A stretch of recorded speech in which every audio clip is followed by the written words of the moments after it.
Hello mga kapatang helmet! Sabi ni Video Kapar, hinaan ko. Ayan, mega love shoutout muna tayo kay Sir Latifaya. Maraming salamat po. Ayan, nakapag-cake na po si Video Kapar. Nga pala mga kapatang helmet, nandito po kami ngayon sa contest. Alam niyo naman, ang contest. Kung alam niyo ang history ng contest. Pero anyway, kasi dito lang yung masarap talaga na cake din kahit paano. Kasi yung Mary Grace dito, no, walang masyado kasing available na cake.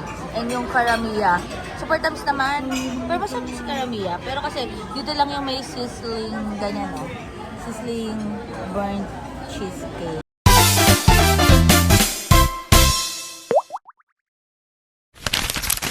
So ayan nga mga kapatang helmet. Kaya maraming salamat talaga kay Sir Latifaya. Meron po kami tatlong cake ngayon ni Video Kapar. So dahil sa pinaulan niyo po kagabi, nakabili po tayo ng tatlong cake. So meron po tayo dito blueberry cheesecake. Meron po tayong tiramisu. At meron po tayo ng sizzling burnt cheesecake na mainit po siya. Ayan o, nanginginig pa ako sa mainit siya. So ayun nga mga kabatang helmet. So ang ganap ko naman ngayon, Video Kapar, anong ganap natin? Nga pala kahapon, no, nag-upload tayo about kay Chakadal, di ba? Pero nakakaloka lang naman kasi, di ba, mga batang helmet. Kasi di ba, ano naman ngayon eh, Pasko, New Year, di ba? Sana huwag mo nang mag-inarte or mag-inaso. Kung ayaw batiin, sana huwag na lang mag-react din ng ganun, di ba? O yun nga ang problema doon eh. Kasi yun yung normal niya. Yun yung naturalesa niya. Pero ito muna mga kabatang helmet, regarding naman kay Mayor Leni Robredo, namigay nga sila ng mga regalo, no, sa mga bata. Tingnan niyo naman si Mayor Leni, talagang yung Pasko niya, shinare niya yung oras at panahon niya kasama ng mga tsunakis niya para mamigay sila ng mga regalo, 'di ba, sa mga bata. Kaya Santa Leni, diba? Sana all may Santa Leni, 'di ba, Video Kapar? Sana all talaga may Santa Leni, no? Alam mo, yung mga kabatang helmet, ito lang yung naisip ko, yung ginawa ni Mayor Leni Robredo na house to house or yung per household, yung mga Christmas packs, yun yung super tama at appropriate na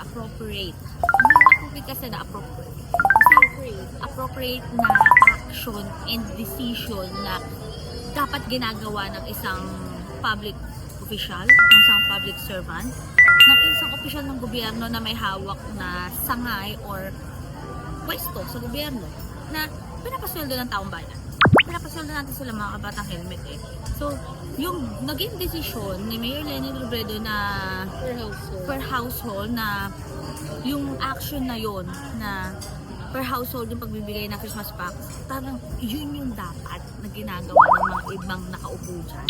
Kasi nandun yung fairness and sure talaga na mabibigyan lahat. Kasi diba, pag-usapan kasi namin ni Video Kapar, mga batang helmet, na per household may mga senior dyan, may mga bata, may mga single parent, solo parent, may PWD.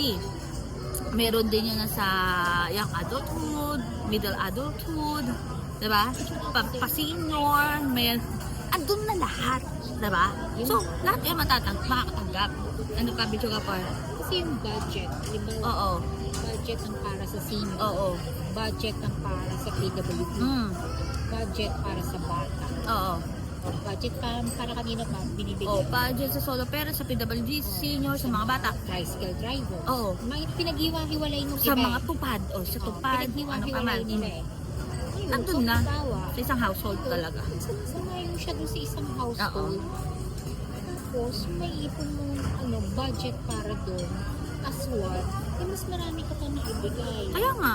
Baka nga nakapagbigay ka para isang 25 kilos na bigay. Oo, kaya. Kasi ito nga mga bata helmet, kausap namin yung mga tricycle driver na ng Christmas party.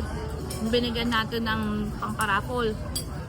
Yung iba, hindi pa rin daw nakatanggap ng parapol na galing naman sa mga politiko. Kasi ito lang. Limited lang. Kasi, halimbawa, kagaya isang mayor. Yeah. Sino mayor yan? Nagpa-party para sa senior. Oh. O syempre, hindi man din Para kilala senior. makakapunta. Makakarating. Yung ibang mga senior, bedridden na. Ano sa tingin nyo, tatayo pa yung senior na bedridden para lang makapag-party? Yung na senior doon sa party na Sila lang din yung makakatanggap pa noong stab na iba pang Christmas packs na napaka-unfair. Yung mga bedridden, yung mga hindi nakapunta, di ba? Yun yung point, mga batang helmet.